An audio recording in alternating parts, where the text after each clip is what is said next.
بین الاقوامی میڈیا کو انٹرویوز دے رہی ہے.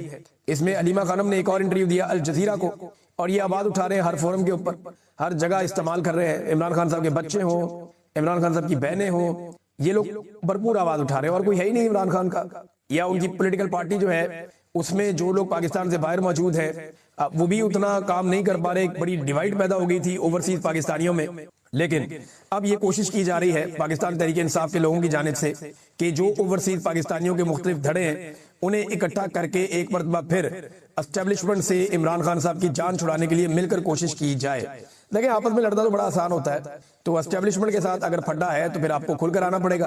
اب جناب میں نے آپ سے جیسے کہا کہ پاکستان تحریک انصاف نے یہ فیصلہ کیا ہے کہ جو اوورسیز پاکستانی ہیں جتنے انہیں اکٹھا کیا جائے, دوبارہ کوئی اختلاف ہے تو اس کو دور کیا جائے. تو 23 دسمبر کو پاکستانی سفارت خانوں کے سامنے یورپ میں, برطانیہ میں دھرنے دیے جائیں گے. 23 دسمبر کو کیوں دیے جائیں گے؟ کیونکہ منگل کا دن ہے. عمران خان صاحب کی بہنیں اپنے بھائی سے ملنے کے لیے اڈیالہ جیل کے باہر پہنچیں گی, تو اس موقع پر ملاقات اگر نہ کروائی گئی تو یہ پریشر ڈالنے کے لیے پاکستان کی جتنی بھی ایمبیسیز بیرون ملک ہیں ان تمام ایمبیسیز کے باہر باقاعدہ جو ہے وہ پاکستان تحریک انصاف کے لوگ یا اوورسیز پاکستانی دھرنے دے کر بیٹھیں گے, جیسا کہ وہ اڈیالہ جیل کے باہر وہاں دھرنے دے کر بیٹھتے ہیں. اب میں یہ کہہ سکتا ہوں کہ مومنٹم وہاں پہنچ گیا جہاں پہ علی امین گنڈا پور صاحب نے سرنڈر کیا, یعنی معاملہ وہاں تک پہنچ گیا. اب اتنی بڑی تعداد میں لوگ دوبارہ موبلائز ہو چکے ہیں. اب اس تعداد کو بڑھانا, اس کو دگنا کرنا, کیا یہ جو موجودہ ٹیم ہے وہ کر پائے گی؟ وہ تو بہت انرجیٹک نوجوان ہے, وہ روزانہ کوئی نہ کوئی ایکٹیویٹی کرتے ہیں. نہ صرف انہوں نے صوبے کی پرفارمنس سے ثابت کیا کہ وہ باقی صوبوں سے بہتر پرفارم کر رہے ہیں, بلکہ ساتھ ہی ساتھ انہوں نے اپنی سیاسی ایکٹیویٹیز کو بھی کئی گنا تک بڑھایا اور بڑا شاندار انہوں نے کام کر کے دکھایا. بڑے گھاگ اور پرانے سیاستدانوں کا انہوں نے مقابلہ کیا, نوجوانوں کی اس ٹیم, اور عمران خان صاحب نے اس ٹیم پر بھروسہ بھی کیا. اب جناب جو ہری پور کے مناظر ہیں وہ تو یہ بتا رہے ہیں کہ خیبر پختونخوا ایک مرتبہ پھر تیار ہے. یاد رکھیے گا جب یہ کراؤڈ مالاکنڈ جائے گا نا پھر آپ کو پتا چلے, کیونکہ مالاکنڈ ایک ایسی جگہ ہے جہاں پہ بہت طاقت ہے پاکستان تحریک انصاف کے. ہزارہ وہ ڈویژن ہے یا ایبٹ آباد, ہری پور, جہاں پہ پی ایم ایل این کہیں نہ کہیں کچھ نہ کچھ باقی ہے. وہ الیکشن تو نہیں جیت پائیں گے, نواز شریف خود یہاں سے الیکشن ہار گئے, لیکن کسی نہ کسی صورت میں کچھ نہ کچھ ان کی باقیات ہیں وہاں پہ. فارم 47 نہ ملے تو الیکشن نہیں جیت سکتے, لیکن پھر بھی آپ یہ کہہ سکتے ہیں کہ وہ وہاں ایگزسٹ کرتے ہیں. مگر دوسری جانب جو وہاں سے رسپانس ملا پاکستان تحریک انصاف کو یا سہیل آفریدی کو, اب پلان ان کا یہ ہے کہ پورا پاکستان بن کر, وہ جب کہتے ہیں نا کہ ہر چوک ڈی چوک, تو اس کا ایک مطلب ہے. اس کا مطلب ہے کہ اب ڈی چوک جانے کی ضرورت نہیں ہے, ہر چوک کو ڈی چوک بنانے کی ضرورت ہے. آپ پاکستان کے ہر چوک میں بیٹھ جائیں, ہر جگہ پہ نکل کے باہر آ جائیں, اور پاکستان کے اندر جو ہے وہ کام روک دے پبلک.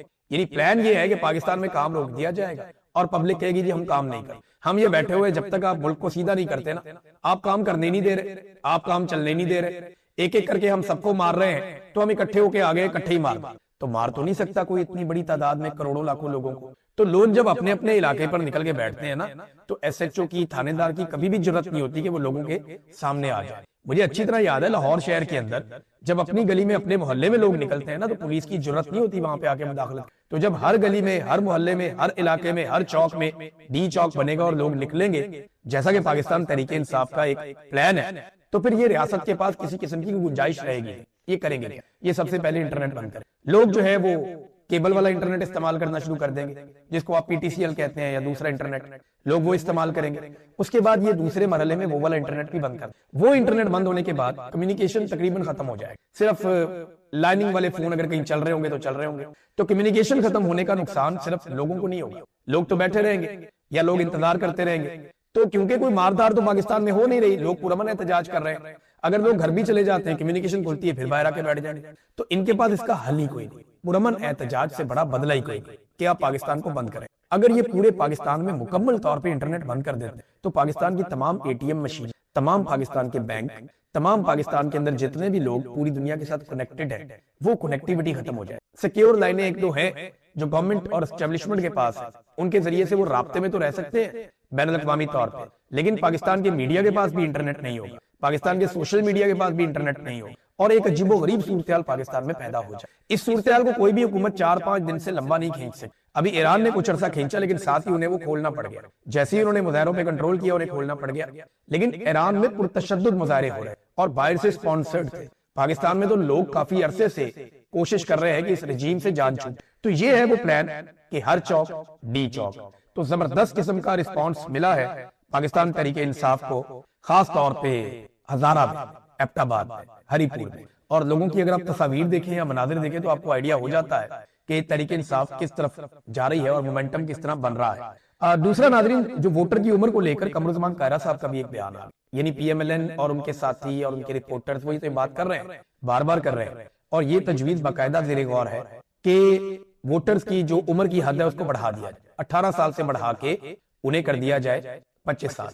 دیکھیں اس حساب سے ایک عجیب و غریب کام ہو جائے گا. بہت سارے ووٹر ایسے ہوں گے جنہوں نے 2024 میں ووٹ ڈالا لیکن اگلے الیکشن میں وہ ووٹ نہیں ڈال پائے. فرض کریں الیکشن آ جاتا ہے 27 میں، 28 میں یا 29 میں، جب بھی آتا ہے، وہ جب بھی اگلا الیکشن آئے گا وہ ووٹ نہیں ڈال پائے. جنہوں نے 2024 میں ووٹ ڈالا وہ 2026، 27، 28، 29 جب بھی الیکشن ہوگا اس میں ووٹ ڈالنے کے اہل نہیں رہیں گے. اور یہ لاکھوں کی تعداد میں نوجوان جو 18 سال 19 سال کے تھے انہوں نے ووٹ ڈال دیا تھا، لیکن اب وہ 22 23 سال کے ہونے کے باوجود ووٹ نہیں ڈال سکتے کیونکہ یہ 25 سال تک لے کر جانا چاہ رہے ہیں. پیپلز پارٹی بھی اس کی حمایت میں آ گئی. قمرالزمان قاہرہ صاحب نے کہا جی 18 سال کے نوجوان کے سیاسی شعور پہ انہوں نے سوال اٹھایا کہ یہ تو منشور تک نہیں پڑھتے تو یہ کیسے فیصلہ کرتے ہیں، ہم بھی اس عمر سے گزرے ہیں. تو قمرالزمان قاہرہ صاحب میں آپ کو 2 چیلنجز کرتا ہوں. نمبر 1، بلاول زرداری کی عمر کتنی تھی جب اس کو ایک پرچی کے اوپر آپ نے اپنی پارٹی کا چیئرمین بنا لیا؟ بتائیں نا ذرا. آپ نے تو پوری کی پوری ایک پولیٹیکل پارٹی ایک کم عمر نوجوان کے ہاتھ میں تھما دی تھی. اس کی عمر تو 25 سال نہیں تھی، آپ نے پوری پارٹی اس کو دے دی تھی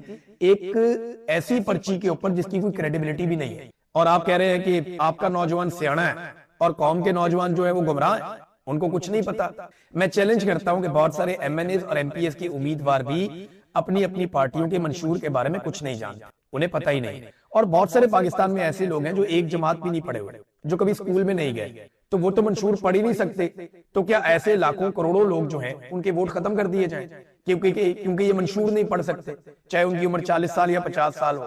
تو یہ جو بومرز ہیں نا جتنے بھی، یہ نوجوانوں سے جان چھڑانا چاہتے ہیں. یہ میدان سے بھاگنے والی بات، جب مقابلہ نہ کرو تو میدان سے ہی بھاگ جاؤ. یعنی جس کا مقابلہ آپ نہیں کر سک رہے آپ کہہ رہی اس کے ساتھ کھیلنا ہی نہیں ہے، اس کو ویسے ہی میدان سے باہر نکال. تو کیونکہ یہ نوجوانوں کا مقابلہ نہیں کر پا رہے، ان کے سوالوں کے جواب نہیں دے پا رہے اور ان کے شعور کو فیس نہیں کر پا رہے، لہذا طریقہ کار یہ نکالا ہے کہ ان کو ہی باہر نکال، ہم ان کے بغیر میچ کھیلیں.